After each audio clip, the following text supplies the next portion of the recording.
What's up, Panther Nation? It's your boy, the Professor, a.k.a. Tony Dunn, and this is the C3 Podcast, brought to you by CarolinaCatChronicles.com. Thanks for joining us every Tuesday night where we break it down from the fan perspective. We always are excited whether the sky is falling, whether the team is going to win the Super Bowl. It goes from one extreme to the other. I feel 2 weeks ago I was all bound for the bowl, and then this week I'm about to crawl in the corner and cry. So this is our style. We are not reporters.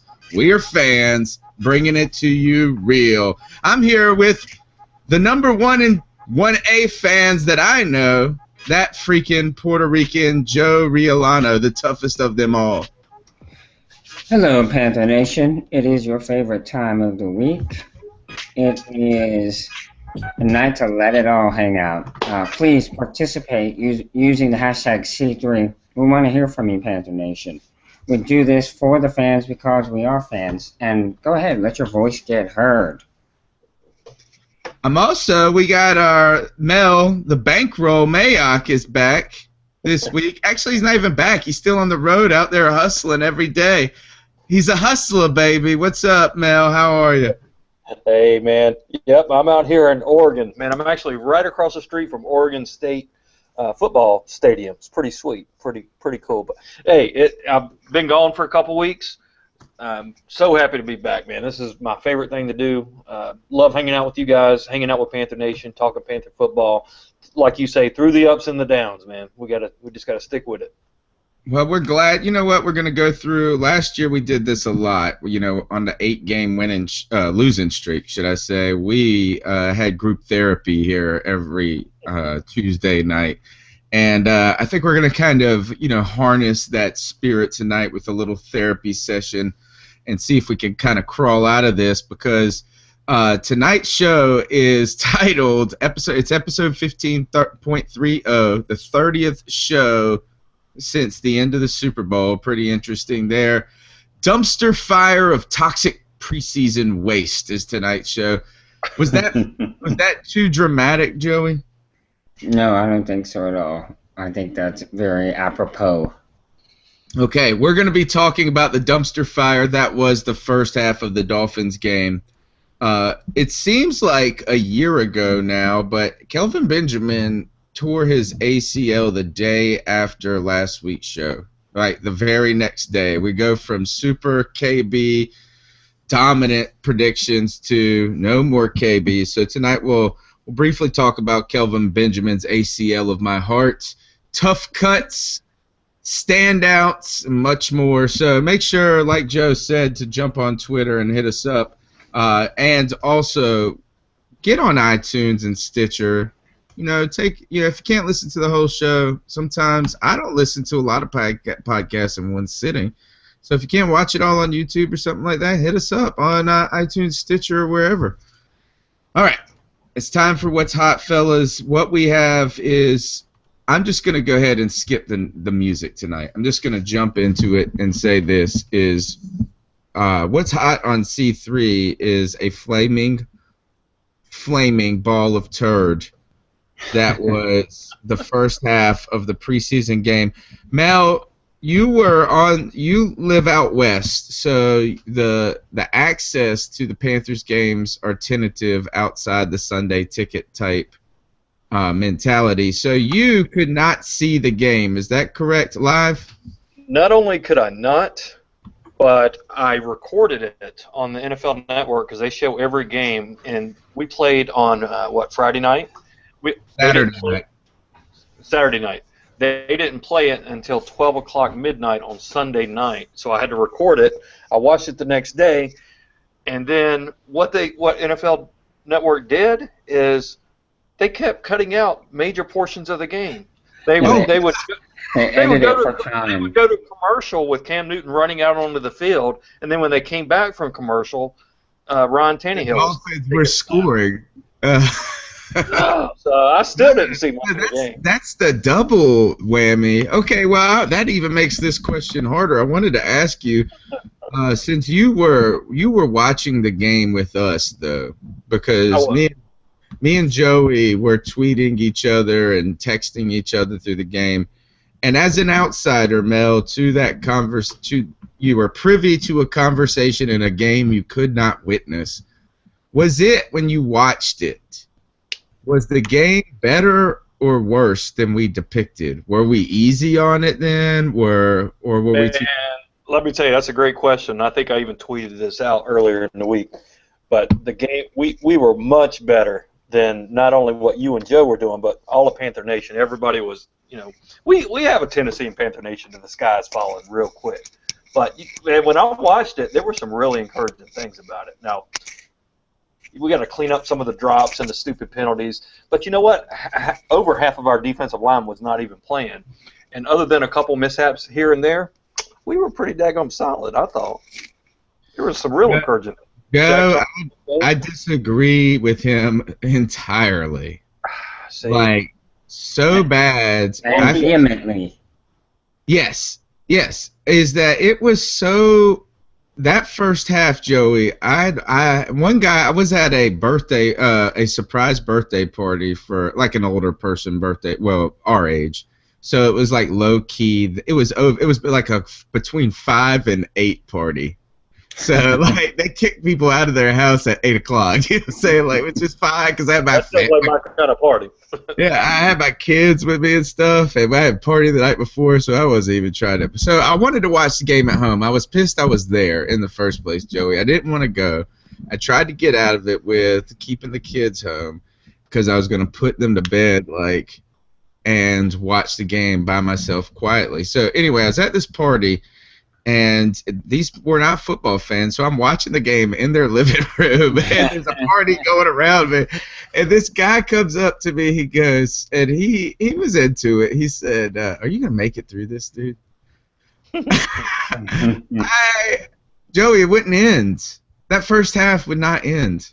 It was, it was just awful. It really was. I wanted to take those metal skewers that you make shish kebabs on your grill with and poke them in my eyes and pull my eyes out with them.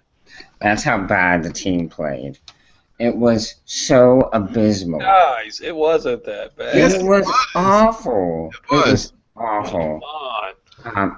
I just think Cam Newton he was off in the first couple of drives against the Bills, and he was way off in this game. And yes, part of it was there were some drops. Like 7. Yeah, I think that just goes to show you how valuable KB truly is. I was watching fantasy football. They were, the fantasy show on ESPN today, and they dropped Cam out of the top 10 quarterback rankings for the first time ever because KB is not playing.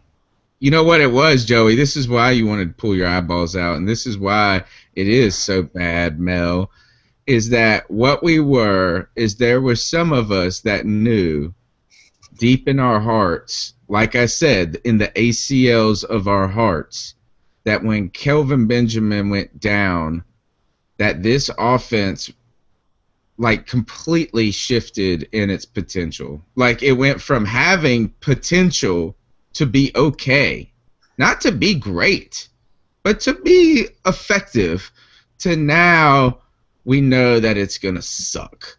Oh, see, now the offense is going to look, you can't. You're wrong. Cam Newton is going to have to do it by himself, and we're going to have to run the ball. We're not going to have a passing. Actually, let me rephrase that. Not this offense, the passing game. Mm-hmm. See, you're wrong. Our receivers are still better at this point this year than we were at this point last year. It's the same. They're just younger. They're just younger, and they suck. Where is Jason Avant in our starting lineup? Burson. Burson ain't gonna start. Well, we don't have a starter. Like the sign says, how many threes does it take to make a 1? A lot, obviously, and we don't have. So, Joey, this is, I think, too, why Mel, and I want to tell you this too, is why I was so upset by all this. Is that we were those people that knew that was going to happen with KB going down, that how big of a real shift that was going to be. we were just secretly hoping that there was some semblance of us being wrong in this game. Like, that they would come out and do something that at least gave us a couple of weeks to say, well, maybe we could get by without KB. I don't feel like that. I think I did my 3 up, 3 down piece today. That should be coming out tomorrow on the website. Which is good stuff, by the way. On that, I put down that we only have one real chance at replacing KB. We only have one shot, and that is Funchess. He's the only guy that could fill those shoes. So he's got to come in and play big, much like KB did last year. Came in and shocked everybody. We need that type of performance out of Funchess for us to have a chance this year. Yeah, and we know that, and that's and I like that. Okay, so every time somebody says that, and that is, you know, we can pull out of this with a strong running game and this. The thing is does anybody think Funchess really is as good as Benjamin though? Or even to that caliber of where Benjamin. This is my thing of what we are. We're in the same exact position we were last year. We have one guy that we don't know what he is yet. We didn't know what KB was really going to be. Mm-hmm. Right. We don't know what Funchess is going to be, right? Mm-hmm. But then we also had a bunch of other scrubs last year that we were hoping would be better than they were, and they weren't. You know what I heard the other We got day? a bunch of scrubs hoping they're going to be better than they are. I heard Jason Avant has great hands. Did you? Jason Avant, he's a man. I saw him catch the ball in Kansas City. All right.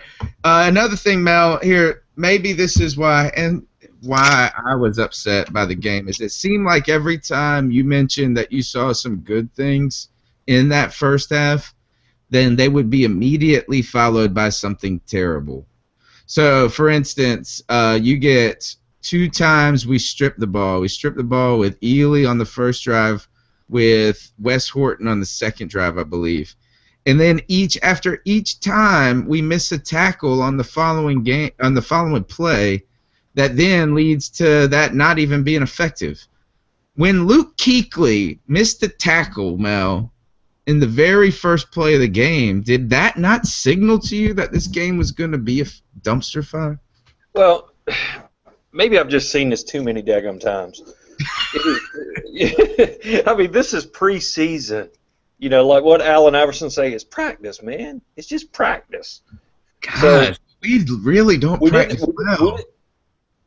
But you know what? We didn't have 3/4 of our starting defensive line, guys. We didn't have our top 2 wide receivers, guys. Our starting running back played 2 runs. That's it. We were being very vanilla. Now, if we come out and we suck against Jacksonville week 1, then I'm going to be pissed. Right now, irate. I don't have the energy to get pissed off at how we looked in the preseason game number 2 without half our starters. I think it's just a waste of time, and I think anybody who is upset just needs to ice up. Well, you're telling me to ice up then, because. I am. Joey, here's my thing: is this at some time when are you going to have your guys? Right, and not only that, but this is a game where, you know, people go down regularly. I mean, you never know play to play who's going to get hurt, who's going to be, you know, be able to keep going. And this is where you have a chance to build your depth. And you want to have depth, quality depth. And we're not seeing quality play with these backups. We're seeing offenses march up and down the field against us. You know, yes, we're missing some players, surely. But these people who are in their place are going to get some time on the field. Well, they sure have this time. All right, so now let's go on to the good thing. So this has been the same story each week, is that the first half is so terrible. It's been a tale of 2 teams. The number 1s are really 0-2, and the number 3s are 2-0, guys. Right? It's because the Panthers won this game 31-30 in a miraculous fourth quarter comeback. Thank you, by the way, Joe Webb, Damiere Byrd, Brandon Weyer, Cap, for this, because I was really down, and that helped to ease it. But So we have some good play there in the second half. Joey, Hey, how about some good shout outs to the man whose jersey you're wearing? oh He yeah, looked he looked good, didn't he?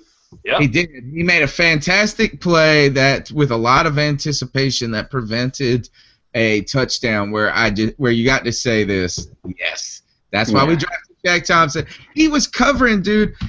Was in pass coverage 40 yards down the field, Right. like a deep. But I'm sure that must have happened. That happened in the second half. Yeah. Okay, all at the Oh. last end. Teddy Williams did get a interception at the very end, and there is some not good things, well, moderately good things, is that the pass protection looked okay. It looked actually, it looked a lot better than it Hey, how did. many times did our quarterback get hit? I mean, was Orr just letting people by? No, our offensive line looked pretty damn good. Right, Right? that is definitely one thing I would say. I like the play of the offensive line in both games. That is Yeah. a positive, definitely. Yep. But you don't like what you saw from Everywhere. Cam when he had the time. You know, the And you part that was don't. frustrating to me, where I do agree with both you guys, is there's been a tendency over the last 3 years of being terrible on third downs, right? I mean, we hold them, and then all of a sudden we blow it, and they pick up a first down. We do good, and then we give up a stupid penalty. Roman Harper mugging that guy in the end zone. If he hadn't have done that, we would have been out of that situation, right? And then, things like that have got to stop, or we're just going to be an 8-8 type team. Well, 3 minutes ago, Big Q tweeted out, I think it was to us. It doesn't say hashtag C3, but he might be watching because he said, Panther fans, can you guys please calm down? This is exactly where we started last season. Y'all tripping, hashtag stick to the script. Thank you, Big Q. So he Feel like that though. Is that like last year? If I remember correctly, we lost 8 games in a row last year at one point. we did. Shoot, man. The Panthers got kicked off of national TV that I was watching them on out here in Vegas. Knocked off the air before the end of the third quarter 3 times. So, yes, it was rough. And you know what is that? I think, and I do like, because we're gonna break it down, because we're gonna get down into the nitty gritty of some really good things. But overall, our number ones have not played very well. No, and I don't know how people can think that, say they like what they saw. Yes, maybe from the offensive line, but Cam hasn't looked sharp. He's looked terrible. But you know what?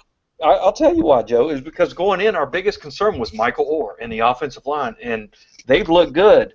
Darrell Williams has looked really good. You know what? We know it takes time for Cam to break into a game. Let me ask you this. If your house was burning down, right, and you had then something very valuable like a photo album in the house that was burning, right, on fire, like dumpster fire type stuff, and then suddenly your house was not on fire anymore, but your photo album was still bursting in flames, you can't be like, well, at least the house isn't on fire. And that's what you're saying with Michael Orr here, is that, well, yes, at least our house isn't burning down, but our shed is on fire right now. But we're not going to worry about that because at least the house isn't burning. All right, well, you go ahead and worry. I'll start worrying if we play like crap in Jackson. I'm not worried yet. Our receivers worry me tremendously right now. Is that we need Funchess out there, Joey. You were right. No doubt. Okay, the 2s and the 3s, some names I think stood out in this game that I like the play of, and 1, 2, 3. 3 of them are friends of the show who have been on the C3 podcast. All have been playing very strong this preseason. Brandon Weyer, Shaq Thompson, Teddy Williams, who's been on the show, Demir Bird, who has been on the show, and Jarrett Boykin, who's been on the show. All 3 of them had very good games. Joey, would you agree? Yeah, oh, definitely. I would 100% agree with you. Those guys did have good games, and that's the type of player we want to see leading into week 3 of the preseason. Those guys are making impacts on on the team, and they're looking to take roster positions. Especially Wigger. I think Wigger is somebody that we need to bring onto the 53-man roster. Of course, Shaq, Teddy. I don't know. Teddy, he made a good play. He had some good play this week, but last week I think he got abused a bit in Buffalo. Well, one thing I haven't noticed, maybe you guys have, is how has he looked on special teams? Has he been playing the gunner? Yes. Because that's where his real value is. All right, so I watched one play. So Teddy Williams, he had an interception. He made a very good tackle. Well, it was a very important tackle on a play where a wide receiver or a running back, I think, got away. And Teddy Williams basically came up and saved the day. At least, I mean, it didn't look great. Like, he didn't blow the dude up, but he very safely corralled him and made sure he got out of bounds. And so that was a good play. And I did see one special team play where he was the first guy down there, and a kind of guy got in front of him and gave him a little nudge, and it kind of threw him off his line. But then I think it was Jason Trustnick or somebody who's also been like, they fell down and slipped right when they got to the dude, and then he ran it like 25 yards, the punt return. Mm-hmm. So I don't know, looking at that, I wouldn't say Teddy looked fantastic there, but he was the first guy down, so he is out there. I thought he made some very big play. He made a big play with that interception, and he also made some small plays that I think were very big. What did you see, Joey? Did you at least see an improvement from the Buffalo game when it comes to Teddy Williams? I would say yes. No, I did see an improvement. He must have gotten coached up. You get a chance to look at the tape, and you're like, concussion in Buffalo too, right? He did. I didn't know that. I think he was the one laying down on the sideline because Panther Nasty Willie always calls him Wicker Man. No, I didn't know that. Well, it's good to see that he recovered and he was playing again. But I did notice he seemed to be his coverage was better. So they must have coached him up, and he'd gotten a chance to look at film, and so saw what he did wrong. I wanted to point out about 4 minutes ago, Big Q tweeted out, "Call it what you want, Tony, but most people didn't think we would win any games. Benjamin surprised everyone. We're going to be all right. Hashtag C3. So Big Q is hearing what we're saying, and he agrees with you, Mel. Don't hit the panic button. And he's always an optimist, too. So, this is par for the course in the way we are viewing this. Mel, what did you see? Let's talk about Shaq Thompson momentarily, because we kind of touched on him, and then I think we got off course. How exciting! There's been some things I saw on Twitter. One person raised the fact is what if he's much better than we ever imagined, like as good as TD type quality in his rookie year? Well, I tell you, you get Starr back, you get KK back, you get Charles Johnson back, and Shaq's going to look even better. I mean, what I saw from him in the little bit of playing time he did get, boy, I could see why we took him. I still stand by what I said earlier. I think we should have gone strong safety. I mean, Roman Harper is just abysmal, man. He's old. But Shaq Thompson, man, he's going to be a player. And if he plays like you're saying, like you're describing, a TD in his rookie year, he's going to be, I think you said it earlier on Twitter, Defensive Player of the Year candidate, and it's going to take us far. I think he really is going to be that, and I think he's going to be that dynamic. I think it's going to come out and shock everybody. I think he is going, he's kind of that new something maybe the NFL hasn't seen before. Joe, I think I do want to get back to one thing. I was thinking about what Big Q was saying, and for me, I think we don't have to say that this game means that things are going to be bad this year. Thank you. But we do have to say that this game was a flaming pile of shit. Well, yeah. I mean, the game itself was horrible. Like, that first half was terrible. So I don't think that we necessarily have to make a referendum on the future over that, but it was bad. Right. And it was okay. Other things. Speaking of, let's hear. Mel, what did you get to see when they cut in and out? Did you get to see the Bird touchdown? yes. What, Susan was happy about that. Yes, she was. I Because heard her all the way out in Vegas. it was beautiful in that I think, who was it that pointed it out today? Maybe it was JP that said, man, he was 5 steps ahead of that dude, and they were like only 15 yards out. I know. I wonder if that was a blown coverage or if he was just that fast, because he just was wide open. I think he's that fast. Imagine if that was like on the 20, like R20. It would have telling been like that Deshaun Jackson touchdown from Michael Vick, that 70-yard one we were looking at on Twitter. You know what, dude? I hate to say it, and I wish KB was still with us, but out of adversity, stars can be born. You look at Kurt Warner, he never would have gotten his shot. Look at Victor Cruz. The man came in, took hold of his opportunity. Mm-hmm. Maybe Damiere Byrd. Hey, maybe we're better for the long run. Maybe we're going to have KB, Funchess, and somebody like Byrd who comes out and is the next Victor Cruz. I wanted it to be, though, and maybe we will, but I wanted it to be Kelvin Benjamin, Devin Funchess, and then like Byrd. And then you're talking about, and with Jonathan Stewart, the more improved line, it was going to be the bomb. So I think that's why I'm so sad.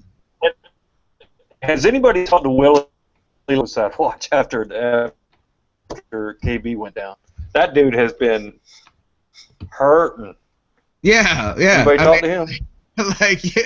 Somebody's got to call in. My boy's all right. Just got to check in on them. You know what I'm saying? Like, got to make sure you're okay, bro. Right. All right. Other bad news out of this game is Khalil, and this goes back, and I think we're gonna move on. Obviously, we're half past, and we have to move on. But this goes back to the idea, Joey, where Mel says, "Look, we don't got our guys, and we don't. We don't got Starr, we don't got Short, we don't got Charles Johnson." And that limits, you're a different team with those dudes out there with Shaq Thompson. You could be dominant. We're seeing the mediocre right now. But Khalil's hurt now. Starr is still in the boot. K'Wan Short, for 2 weeks in a row, has been listed as starting on the TV to show his picture. And then he's not even dressed, I don't think. It's strange, but, Joey, there's a lot of injuries. Khalil, this one hurts. Yeah, Khalil hurts. He is the all-pro center. He makes all the line calls. He's the, I guess you call him the quarterback of the offensive line. But we know it's just through the rest of the preseason. He'll be back for week 1. And, in the meantime, we'll just have to improvise. This next man up, as they say. It'll be a really good chance for the backup center, who I think is it Norwell? No, they gave him some time, but they gave somebody else time. Is it Remmers? Mike Remmers. Oh, it was Remmers that they gave the backup, but I saw somebody, Black and Blue, put up. Folkerts is our true backup center. That's the guy that took the reps with the first team today in practice. But let me tell you why I'm not so upset about Khalil. As long as he's ready for week 1, quite honestly, I don't care if we sit all of our starters during preseason. But, right. I mean, did you see Orlando Scandrick tore an ACL today? I did read he got carted off. I didn't read what the injury was. He's out. ACL. Another one. That's like the 15th or 16th ACL this preseason. I think it's like the 24th. I mean, it's been brutal. Holy, I'm scared to walk out of my house. 3 minutes most ago. of them have been non-contact. That's what's crazy. 3 minutes ago, Big Q says it's preseason. A lot of teams ain't even playing guys. We steady losing guys. What were you guys expecting to see? #C3. I guess to answer this question, we were expecting to see a little, I guess, continuity from the offense, Yeah. able to sustain some drives. They don't have to score. I'm a realist. I understand we're not going to score on every drive. Yeah, we're not trying to put up 300 yards. Let's get 2 first downs on a drive before It we would be punt. nice to see some good execution, right? Yeah. Good, crisp execution. Otherwise, it might turn into the Bucks, where we say, yes, we're in favor of the execution. Exactly. And that's where we got to call this out. You know, at some point you got to call a duck in this. Is that, Joey, you're right, is that there hasn't been, you're just hoping this is going to be the year that things look a little crisper. You know what I'm saying? Like, you guys actually ran that play in practice, you know? Mm-hmm. And we have seen other teams out there where they have, and I don't think that this means that they're a better team or going to be great, but at least you get to see that from their ones a little bit. The ones look like ones. Right. In our case, our team has actually, the guys that are fighting for the jobs have played much better than the dudes that are. Got the jobs. Yeah, and then you can say, yeah, they're going against the number ones, but none of the teams we've played have looked fantastic. Miami wasn't playing like lights out dominant against us. We just didn't play well. Right. I agree. I agree. I think that our defense has yet to really look like we all thought a top 3 defense. Yeah, I thought we were going to be I think we're going to be a top 5. I still think it's there. But me too. If you get if Starr is hurt this year, guys, which I believe, and I know that you're going to say, look, this is Debbie Downer thing. He's still in the boot. This is a weird injury to me. The foot thing, I'm nervous. Well, I wake up in the morning hearing Joe in my head saying, feet problems don't go away. He said that like 2 weeks ago. I know. Not a big man. I'm worried about it. I'm worried about that. That worries me. We are, to me, we are a playoff caliber team that has a lot of potential, but man, we do not have a lot of depth. That's why I'm not shocked that we're playing pretty poorly in the preseason, because a lot of our guys are out. So right. I'm not expecting greatness. We realize have to have our starters. Yeah, we realize how important some of these guys really are to our team. And if you're going to win in a defensive type style, where we're not going to go and blow up teams offensively, because, that's what we got to say is like, oh, hold up, don't freak out, we'll be okay. But, like, the defense is going to have to carry the pail.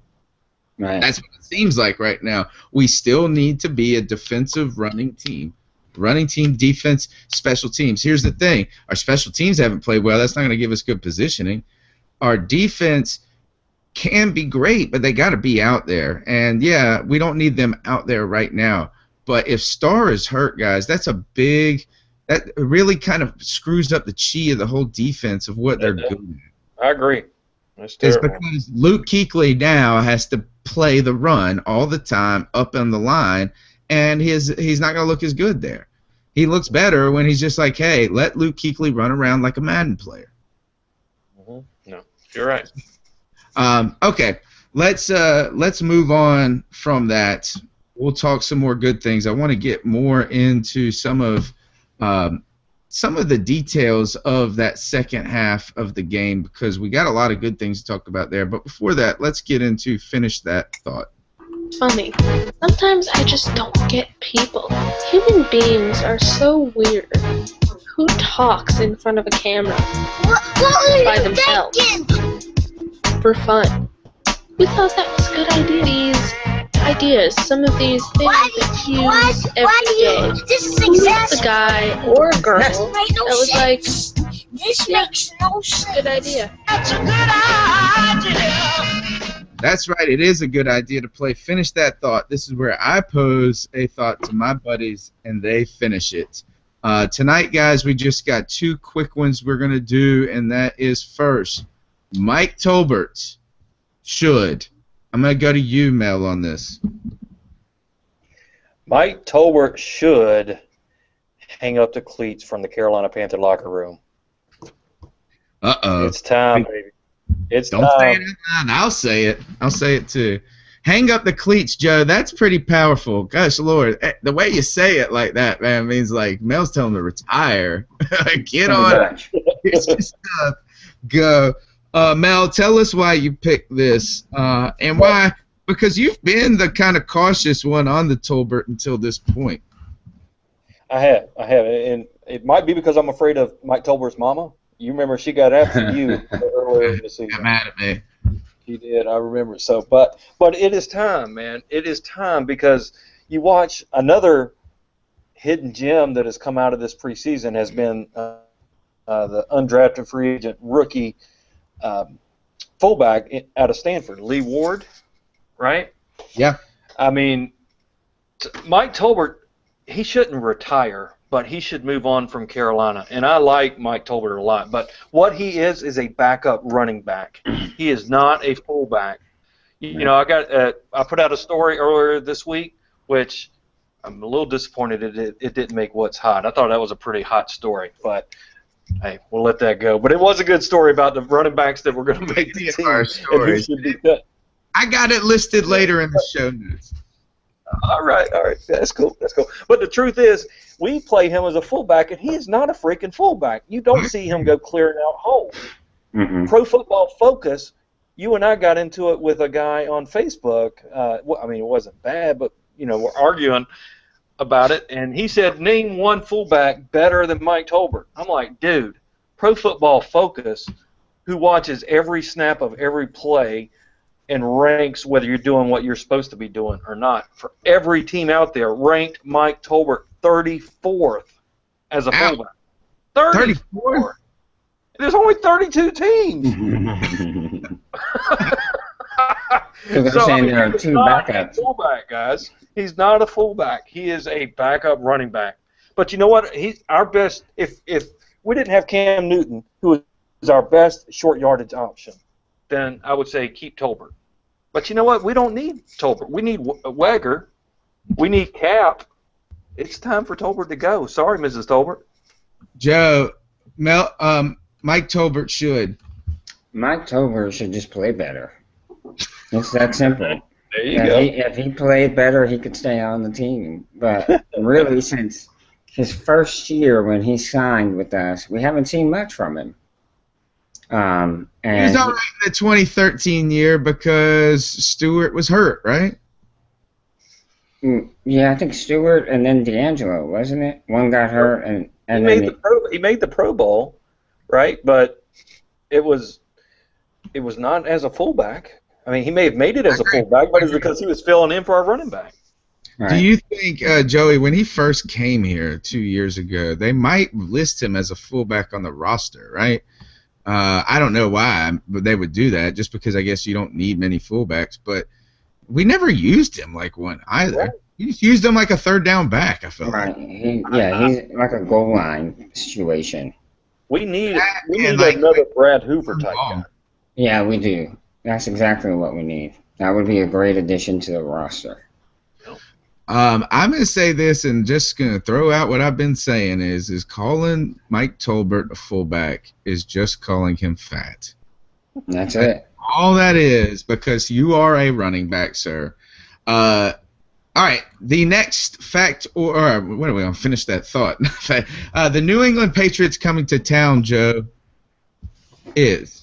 The New England Patriots coming to town is a great opportunity for this Panther team to show what it really is capable of. We know New England has a solid defense. They're very well coached, and they have, really a great quarterback. I hate to admit it, and we hate them. So it really gives us a chance to win at every phase of our fandom. Shut up the doubters like me and you, Tony. Gives them a great chance to shut us up. Okay, Mel, the New England Patriots coming to town is? Deflating. I like it. To who? Us or them? Oh, it's just deflating because it's preseason, man. I'm ready. I want to get these guys back in the Super Bowl. You want them to come to town on the real season and us beat their ass. I want them to come to town, when it really means something. But hey, Right. I'm looking forward to it. I want to stick it to them, man. I'm jumping in this one. I want to finish this thought. The New England Patriots coming to town is psychological salvation. It's an Nice. opportunity for psychological salvation, and the idea is this: is that we've had a terrible preseason to this point. And yes, you could say like I'm overreacting, but it just hasn't been. It could be so much. We wanted to be better. You can't say that we've been happy with what we've seen. This is an opportunity for this team, though, to early on not let this type of noise from people like us, or themselves. Really, this noise is in everybody. It's just the levels and the balance of it are different in some people.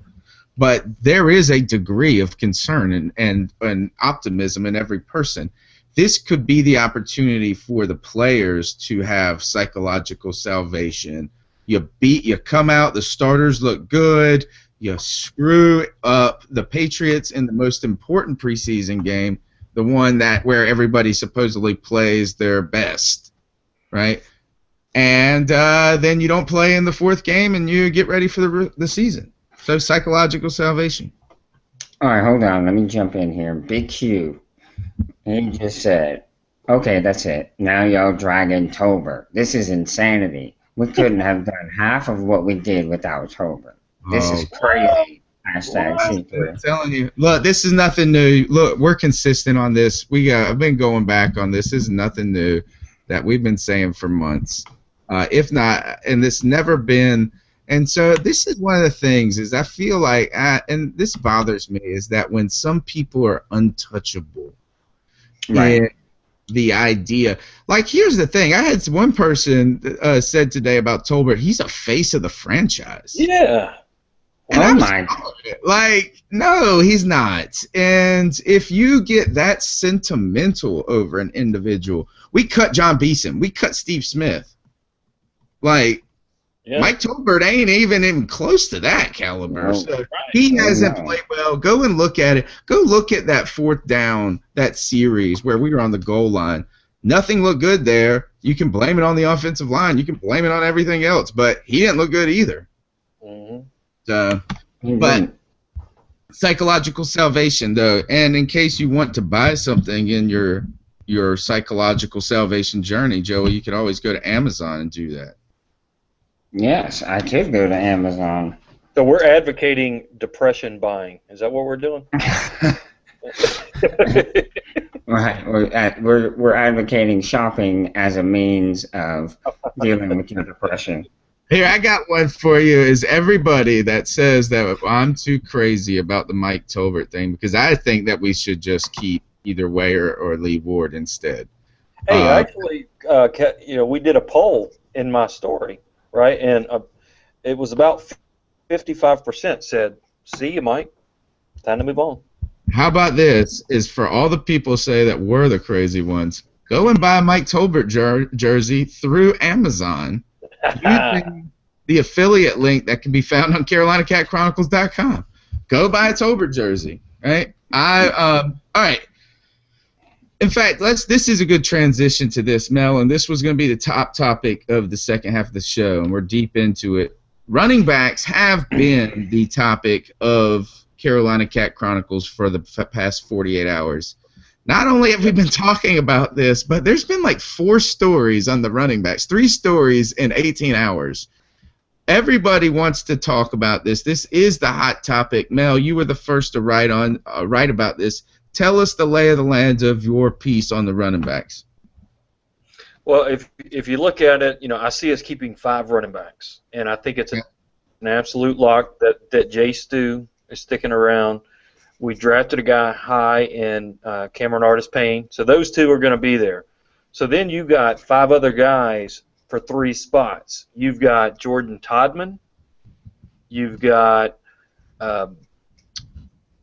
Lee Ward, you've got Mike Tolbert, you got Brandon Weger, and you got Fozzie Whitaker. 3 of those 5 can make it, and 2 of them got to move on.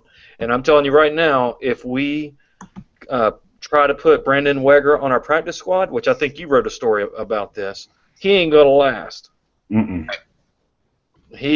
Somebody will snatch him up, period. He needs to be on the 53-man roster. Lee Ward, the same thing. That dude, hey, I gave him the nickname because he clears out all the crap when our running backs are trying to run. Because he clears out so much crap, I gave him the nickname of Prune Juice.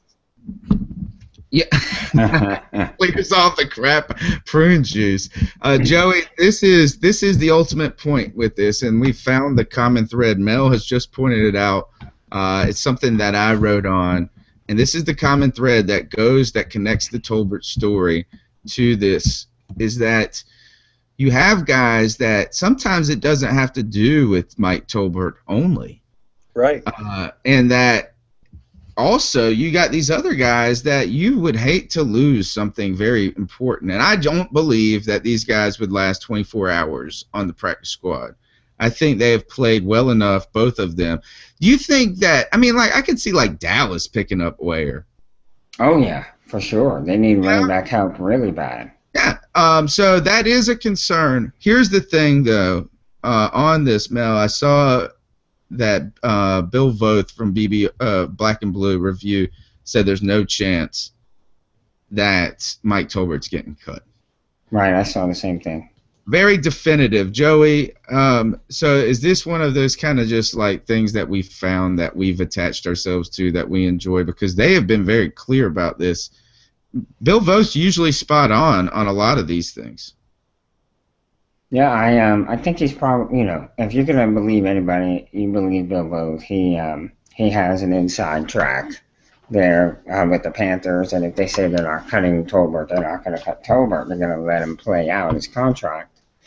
But even if we keep him, I think we have to keep Wenger. I think he's so versatile, and he could eventually.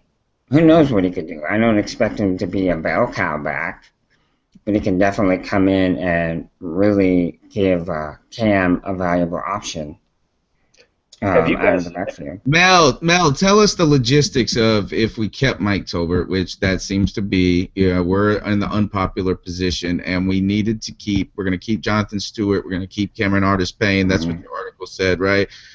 And then you want to keep a Ware or a Todman. Who's the odd man out? If it's not Tolbert, who is it? Well, there's been a movement on Twitter to let Richie Bronco go, which I could be down with that, but you'd be keeping 6 running backs. But my problem with Tolbert is he's a backup running back, and I don't see him doing much on special teams. Yeah. Jordan Todman is our best kickoff return specialist. One of the best in the league. Yeah, so actually, I think he was top 3 in the league last year with 25 yards on kickoffs. Mm-hmm. He's looked pretty good, but this goes to another name, though. One other name is the one that Straight Facts brought up weeks ago, and he was on it. He was on this beat before anybody. He said Fozzie Whitaker's going to get cut. He's going to get cut. Mm-hmm. And that, to me, even if it's going to be Brocco and Whitaker if this happens, if it goes down like that. Do you see that, Joey? Yeah, I can definitely. Well, we know Fozzie's gone. There's no doubt in my mind. Oh, He's looked awful, and this preseason he has done absolutely nothing. And Brocco, Brocco, he's one of those guys you like to have on your team because he's an effort player. He gives 100% effort every time. But we've got some real talent in the backfield, and talent wins over effort. So in this case, at least. So I would have no problem with Brocco being let go, just so we could keep Todman, keep Wenger. Those guys are going to be able to contribute. This is ultimately, and this might be the brightest spot, Big Q, of what we've seen in the preseason so far, is that last year we didn't think that the running game was going to be a weakness. We didn't think it was going to be a strength, but it did not really turn out until Stewart was – when Stewart was in there, it was good. When he wasn't, it wasn't. And I feel like this is now we've got some talent back there that could actually be a legitimate committee in developing guys. And that was kind of a hidden weakness for our team last year. Yep, no doubt. No doubt about it. All right, next up, we got to say my favorite subject. See, I think also people in the world, when they listen to the podcast, when they read my articles specifically, they have to realize that the whole way I tackle everything is to embrace these aspects of my personality and my history. So I latch on to people, and and I have to say, one of my favorite, in fact, my second all-time non-Panther favorite player is in the news right now, associated with a comeback. Randy Moss has an itch to play football again. I want to see this, guys. He lives in Charlotte. Is there anything to this, Joey? Because you know how I feel. I love some Randy Moss. I know. He is your boy. Him and LT, top two. I think Panther fans would like to make more of this than what it really is. Okay. I would like to at least give him a shot, personally, see what he has left, see what kind of shape he's in. But I think there's really not anything more than just hope to this. Panther fans would like to see it, but I think the game's passed him by, I believe. Mel, supposedly, I saw there's been some like little hidden nuggets that have gone back. But Monty Jones, when Kelvin Benjamin got hurt, he said, I know a guy in Charlotte. He might not be a starter, but he's been killing it in practice lately or in workouts. So he was referring to Randy Moss. Then you get a tweet from Jonathan Jones, the Joneses, keeping up with the Joneses, guys. He says, hey, Cam Newton and Randy Moss are friends. Or Cam Newton likes Randy Moss, so he likes him. And then third, speaking to Joe's point about his shape, supposedly, not rumor has it's confirmed that he beat Antonio Brown in a foot race in a 10-yard dash a couple of times. Dang. Wow, he's fast. And Antonio Brown's a 4'4", 740 guy. He's quick, but in a 10-yard, you're seeing acceleration. And that's where, he would still have to have it there. He could he could work the sidelines. He could work, I don't know. I just want to see this. If I would die, it would be a happy moment. Let me just say, if Randy Moss does play for the Carolina Panthers, one down, I'm getting my ass a Randy Moss jersey. All right, I got a challenge for you, Professor. All right, you have some great clips. I think you put together some of the best clips of all the podcasts out there. It's exasperating. That's good news, people, etc. You got to get a straight cash homely sound clip out of Randy Moss. You got to. Straight cash. You're right. I will get that jersey. I think though that would be cool. Will it be anything? I don't think so. Maybe it would be. You trot him out there as the fourth wide receiver in a certain type of set. Randy Moss is a legend. He's a legend, so he's going to command respect. People are going to have to pay attention to him. It's going to open things up for other people. So, is it going to replace KB? No way. But it certainly would add some excitement to the year. Let me ask you this, Joey. If you put Randy Moss out there and he was half of what he used to be, and what we're seeing, just kind of like he's fast still and this and that, and he wants to play. And say he could actually play one full season without being hurt, who on the Carolina Panthers wide receiving core currently with KB down would really be better than him? Nobody in the complete perspective of being an NFL receiver, nobody would be better than him. He's caught more touchdowns than they've caught combined in their whole life. Combined and multiplied by 2. Yes. Wouldn't it be awesome to see Randy running to go and just do the arm up Mm-hmm. Just throw it to me, baby. That would be great. All right. Bird watching. Another big topic on C3 lately, guys, is Demir Bird. Talk about fast. You know what? I bet you Randy Moss ain't going to be outrunning no Demir Bird No anymore. way. And maybe at one point he was that fast. But Demir Bird, would you say his stock has climbed? Not because of the Kelvin Benjamin injury, because that's going to be that automatically makes his stock climb.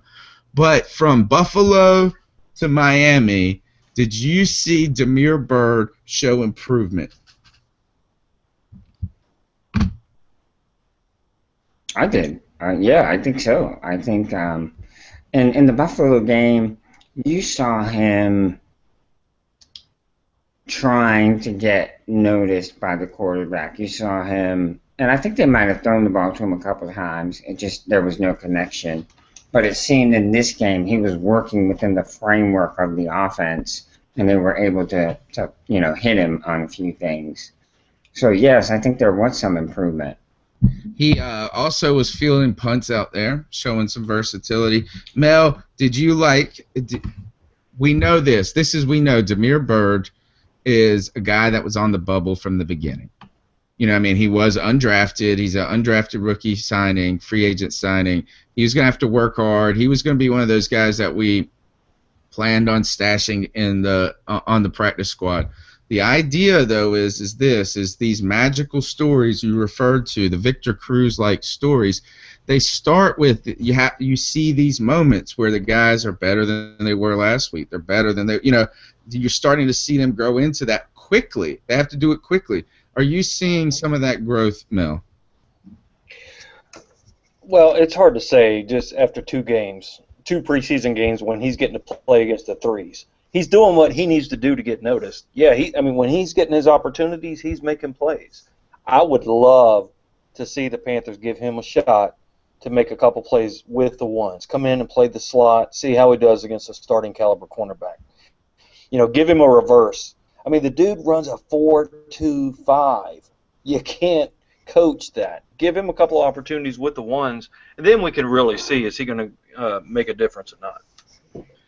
Guys, the brightest spot, I think, out of the rookie class, maybe not, is the real tangible. We talk about Shaq Thompson looking good, and his potential, but I think we've seen a guy play better than even we expected him to. That's Darrell Williams. Mel, you had a beat on Darrell Williams back when we were doing Mel's top 64 and tackles that they were going to target. You had Darrell Williams. Tell us about Darrell Williams and what you've seen.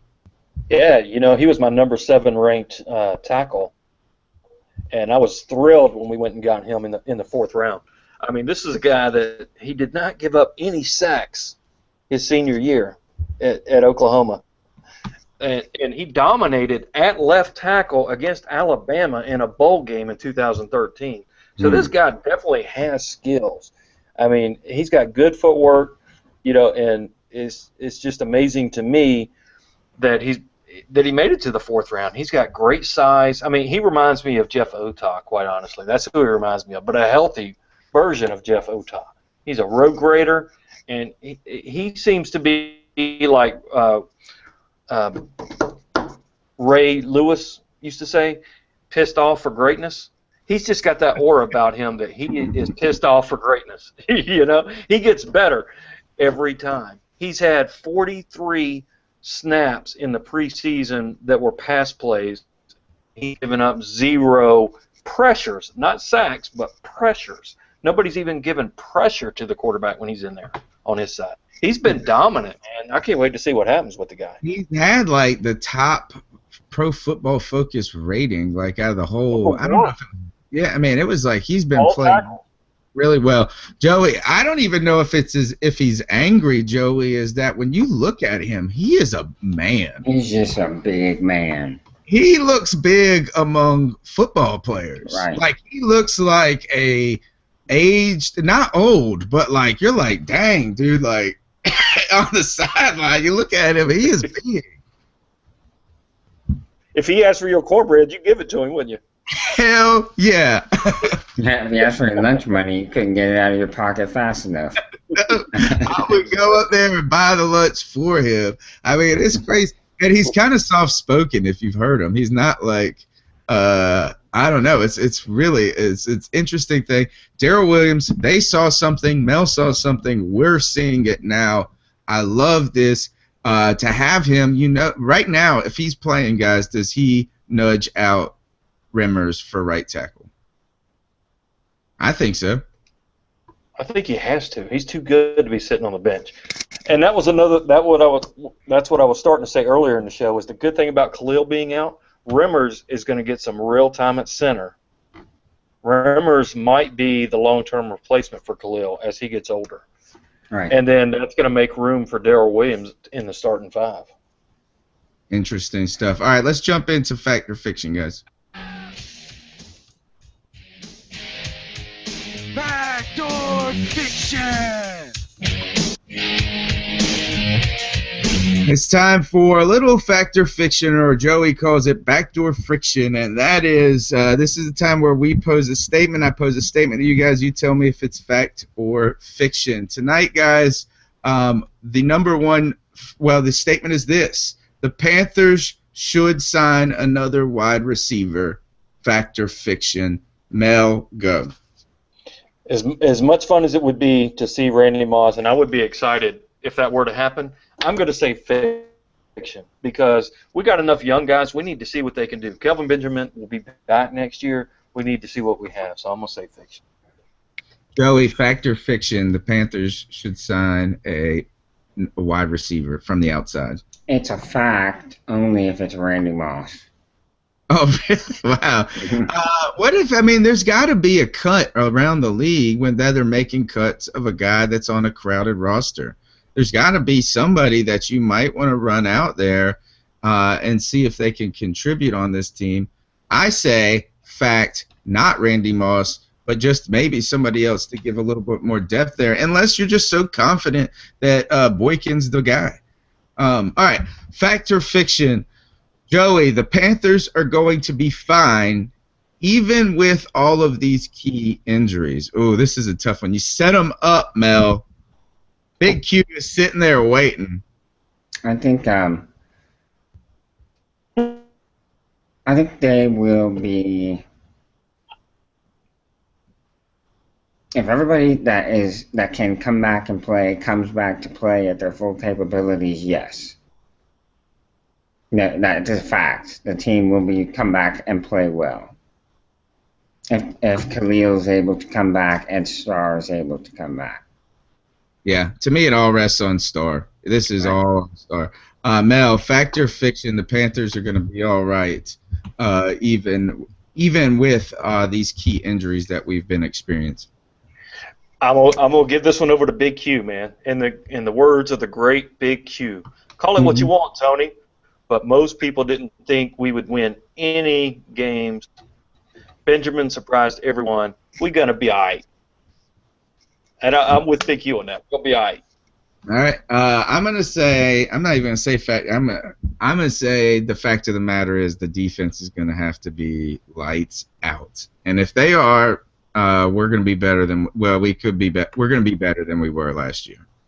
Because our defense, if these guys come back, and we get a healthy a group of guys, our defense is better than it was last year. Right away. Amen. And don't forget, our biggest weakness last year was what? A wounded Cam Newton. This year, he's healthy, and he's got a much better offensive line. Yeah. That alone is going to do better. We're going to be better. We would have been great with KB. Yeah, absolutely. Yep. All right. Guys, if you want to buy tickets to a game, Mel Mayock, how you go to a lot of games. You go to baseball games. You go to preseason. You went to an Arizona Cardinals game one time with work. We're going to Jacksonville. I'm going to a lot of games. I've been to FanFest. I'm going to like the first 3 games of the season. How should people do this? Well, there's 2 things to that. Number 1, you need to go to CarolinaCatChronicles.com, go over to the right-hand column, and click on the little clown-looking guy holding the tickets, Ticket Monster, and you get the best option of tickets available. The tickets are typically under retail value, and you get free upgrades. If there's better seats available, when the game rolls around, you're automatically going to get those. There's no fees, free shipping. It's a great way to do it. It's secure. It's the real deal. I've done it about 10 times myself. That's the way to do it. Plus, Cat Chronicles gets a little bit of a percentage on that, and it costs you less than going to, say, Ticketmaster. So why not go to Ticketmaster, buy it, and help us out at the same time? And then the second thing is when you do go, you need to take your Cam Wow with you, that rally towel that we're going to have waving 500 Carolina Panther fans at the Jacksonville Jaguars game. We got to be waving those towels, guys. If you don't have yours, if you're in the Fantasy Football League, you got one. But if you're not, you just go to CarolinaCatChronicles.com, go up to shop, click on it, $5. You get this rally towel. That thing is awesome. All right. Awesome. First of all, if you don't have a Cam Wow, you ain't Wow. wow. You're right. I showed this to my uncle who is in retail, like he's a manager of a big retail store. He said, "Dang, we can sell that at our store." And he goes, "This," and like not that it would really do well in his store, but he was saying that's how nice it was. That was what he was trying to say. The other thing is, he said, "How much you selling them for?" I said, $5. He said, $5? That's it? Like, that's how impressive this Cam Wow towel is. And if you don't got a Cam Wow at a game, you ain't going to have the best experience. Wow. So go do that, $5. And another thing, for the most freaking out people on the planet, we spent our hard money, and what did we make up, Mel, that shows how much we want this team to do well this year? You got one on. I do. Check it out. Check it out. And I'm still proud to be wearing it. I'm going to wear this sucker. I wore mine yesterday. And I encourage every member of Panther Nation to show your support for this team and your pride and say, we're going to three-peat. We are going to three-peat the NFC South this coming year. So get your shirt. You get it at the same place you get your Cam Wow. Let's say it together. We're going to three-peat. We're going to three-peat. Yeah. I think We are not the Backstreet Boys. no. Mel is Joey. Mel is kind of picky about the clothes he wears. He cares about his figure, and he's always saying, "Make sure when we get these T-shirts printed that they are nice quality." Joe, why don't you, Mel, tell Joe how that T-shirt feels? Oh, it's awesome, man. I mean, this one and the Cat Chronicles shirt from last year. The one I have on. Yeah, they are the two most comfortable shirts that I have in my repertoire. Telling you, we did it right. We did it right. I'm very happy. I'm happy with that shirt. That's my design, my first design. I'm excited. All right, it's time for the oldest, the most important segment, actually everybody's favorite segment of the show. It's time for the Ice Up Picks of the Week, and this is where we tell someone in the world to ice up son to get their mess together. Everybody is fair game. That's the number one rule when it comes to the show. And this is, in good spirit, we're going to tell somebody to toughen up. We're going to harness our inner Steve Smith and tell them to ice up son. Mel, do you want to go first tonight? Yeah. Well, I've seen Joe's. His is pretty awesome, so I'll just kind of set mine up. He's going to have all the thunder. But right. for me, it's kind of for two reasons I'm giving this particular candidate. You know, I thought about icing up your children for ruining your cell phone. But I figure I'd leave that to you if you wanted it. But no, the fans of the NFC South rival the Atlanta Falcons. These guys, I got two reasons why they're the ones I'm putting out there tonight. Number one, when KB went down, all of a sudden, the classlessness of the Atlanta Falcons came out. The true colors were seen. Tweets started going out. We started seeing it. Ha, your season's over. Now KB's out. Y'all are down. We're up. Ha, you suck. That's classless, people. I mean, when guys went down for the Bucks, I'm the first one to tweet out and say, man, I hope he's okay. I don't want people getting injured.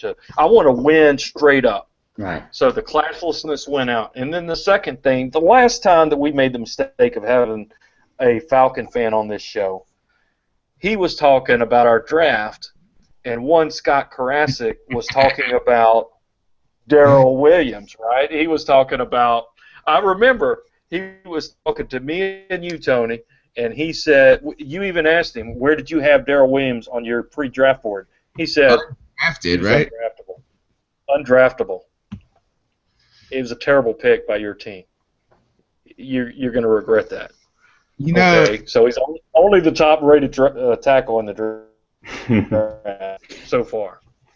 The know-it-all attitude that they have and the classlessness of coming out and applauding our key player getting hurt and laughing at us for that, Atlanta Falcons and your fans, ice up, son. Just to fill everybody, well done, Mel.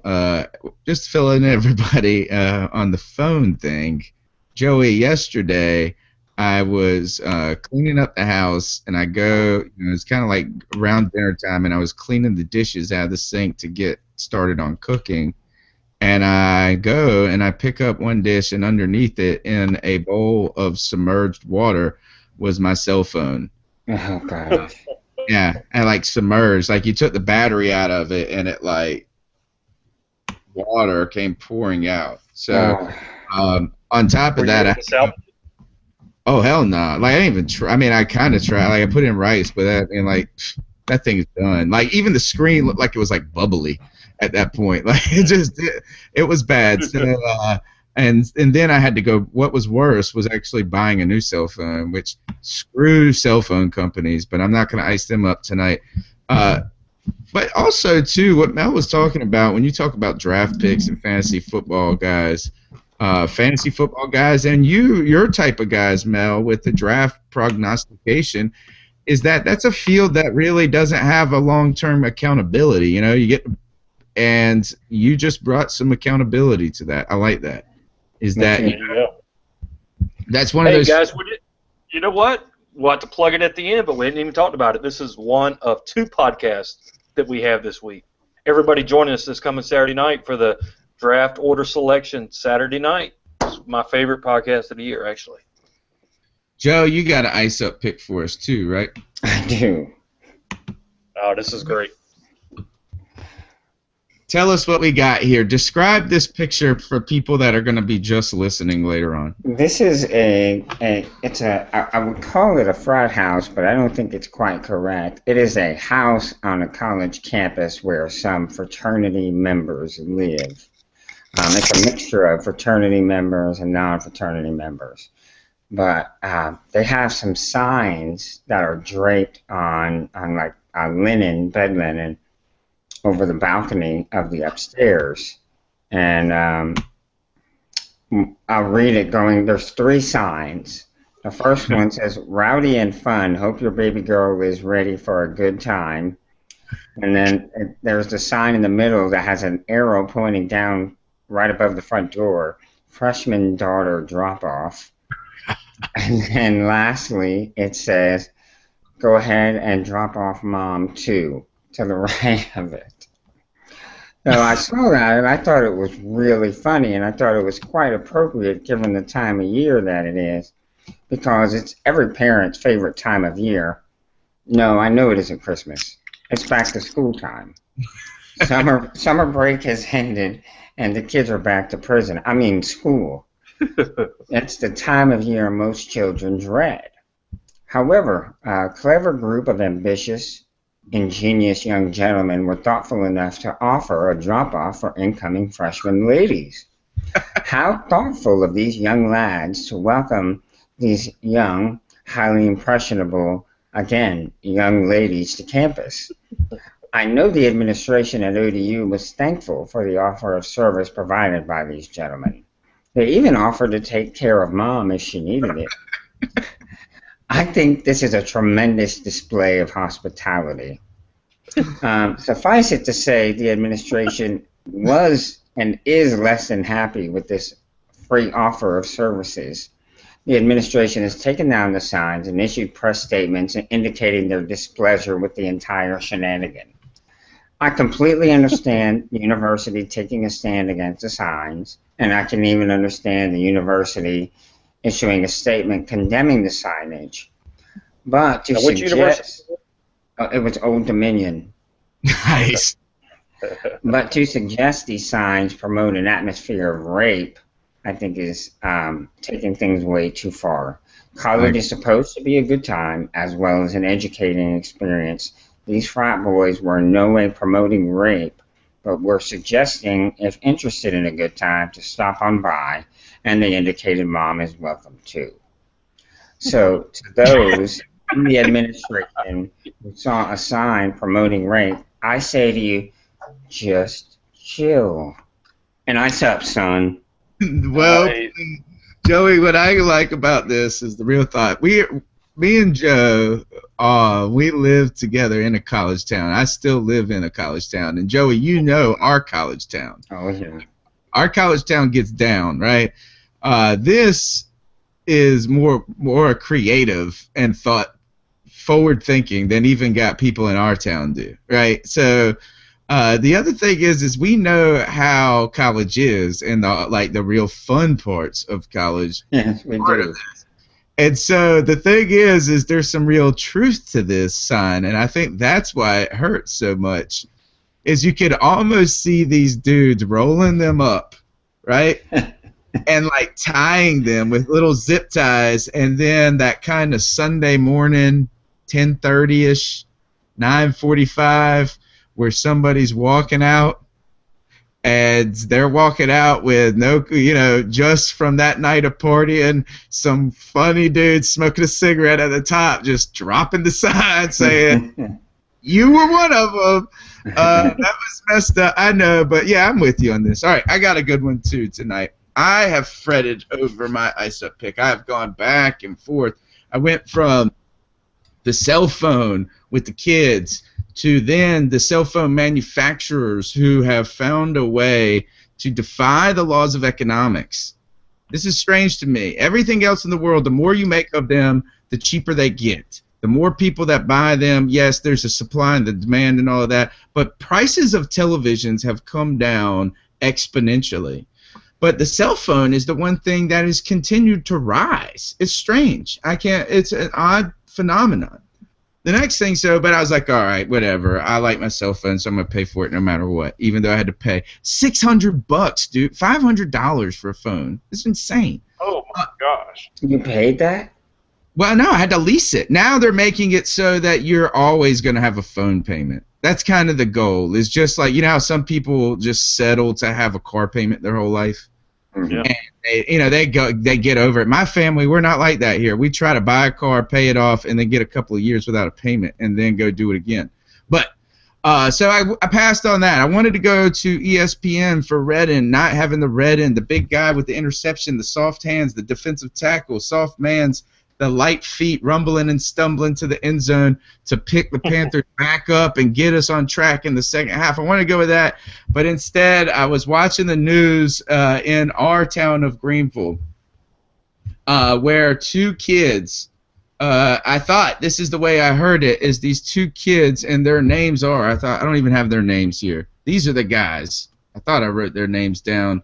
These two dudes are going into the mall in Greenville, North Carolina, and they are telling people that there's a bomb in the mall and trying to film their reactions in an attempt to, kind of make a YouTube prank video is what I gather from this.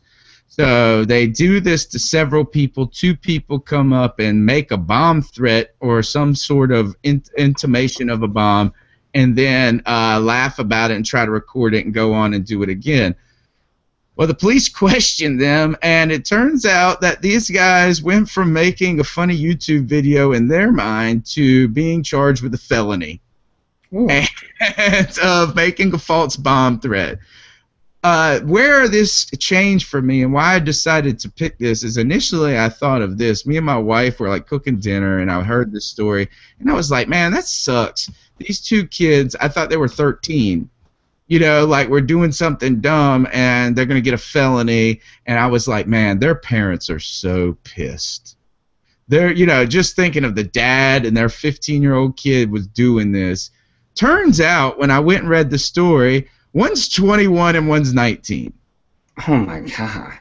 So they're not kids. They're just idiots. And not only their parents aren't furious, they're embarrassed and probably filing to divorce their children at this point.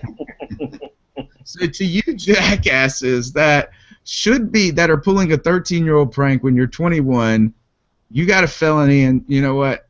I don't even really feel that sorry for you for getting it. Yeah. So to you two jackasses, ice up, son. Nice. Guys, that's the C3 podcast tonight. Mel, you said Professor, they're not students in your class, I take it. No, but I did want to put out this is I'll be seeing you at, and I'm gonna leave my college out of this, but that's where if you were an EC, let's just say you ain't gonna make it long at the big school.